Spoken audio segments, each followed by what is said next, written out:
সাংবাদিক বন্ধুসকলক ধন্যবাদ জ্ঞাপন কৰিছোঁ। আপোনালোকৰ জৰিয়তে বিলাসীপাৰা জিলাৰ সাংগঠনিক জিলাৰ প্ৰতিজন ব্যক্তিক হোলীৰ শুভেচ্ছা জ্ঞাপন কৰিছোঁ। আমি 2025 আৰু 26 বৰ্ষৰ যিখন বাজেট হৈছে এই বাজেটৰ সম্পৰ্কে আজিৰ এই প্ৰেছ মিটত উত্তীৰ্ণ হৈছোঁ। এইখন সৰ্বজন স্পৰ্শী সৰ্বজন গৃহী এখন ধুনীয়া বাজেট হৈছে। এই বাজেটত প্ৰতিটো শ্ৰেণীক সংযোজন কৰি ৰখা হৈছে। আপোনালোকে দেখক কৃষকৰ পৰা আৰম্ভ কৰি মধ্যবিত্ত শ্ৰেণীলৈকে সবকে এই বাজেটত সংযুক্ত কৰিছে।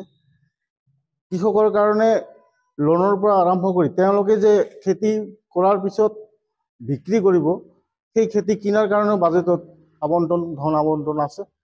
আৰু আমাৰ চাহ জনজাতি শ্ৰমিকসকলৰ কাৰণে 6.7 লাখ শ্ৰমিকক 5,000 টকাকৈ আবণ্টন দিয়াৰ কাৰণে বাজেটত সন্নিবিষ্ট কৰিছে।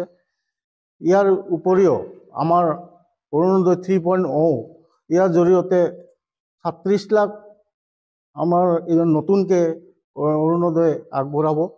ইয়াৰ কাৰণে বাজেটত আবণ্টন আছে। মহিলাসকলৰ কাৰণে ছাত্ৰ ছাত্ৰীৰ কাৰণে প্ৰতিটো শ্ৰেণীৰ কাৰণে এই বাজেটত ধন আবণ্টন ধৰিছে।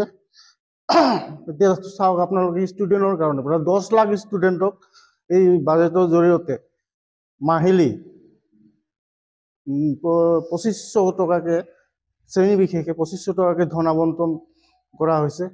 যিখিনি স্নাতকটো পাছ কৰিছে তেওঁলোকৰ কাৰণে এককালীন যদি লয় 25,000 আৰু নহ'লে 2500 টকাকৈ মাহিলী ধন আবণ্টন ধৰিছে। প্ৰায় 25,000 নামঘৰৰ কাৰণে ধন আবণ্টন কৰিছে।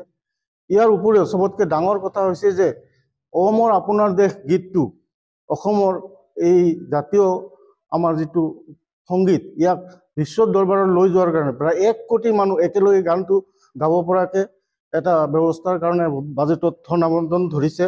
মহিলা উদ্যমী যিটো আঁচনি আছে মহিলা উদ্যমী আঁচনিৰ জৰিয়তে গ্ৰামাঞ্চলত 30 লাখ আৰু নগৰ অঞ্চলত 2 লাখ মুঠতে টোটেল 32 লাখ মহিলাক প্ৰথমতে 10,000কৈ টকা দিয়া হ'ব। তাৰপিছত এই টকা যদি উচিত কামত ব্যৱহাৰ হয় পিছত আৰু টোটেল 35,000কৈ টকা তেওঁলোকৰ নামত এই বাজেটত আবণ্টন ধৰিছে।